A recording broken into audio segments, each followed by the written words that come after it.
ডাক্তারের কাছে গেলেই ডাক্তার হুটহাট টেস্ট দিয়ে দেয়। কেন, কিসের জন্য টেস্ট দিবে? আমাদের এই বিষয় নিয়ে আমরা আসুন একটু আলোচনা করি।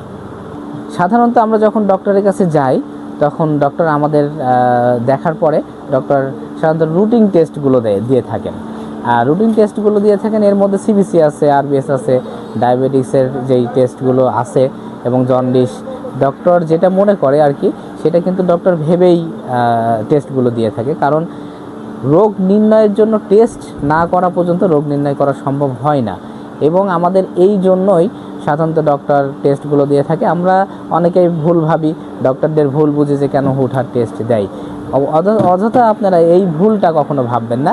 ডক্টররা চাই সবসময় আমার পেশেন্ট ভালো হোক এবং ভালো থাকুক। কুষ্টিয়া স্বাস্থ্যসেবা পেজের সাথে থাকার জন্য ধন্যবাদ।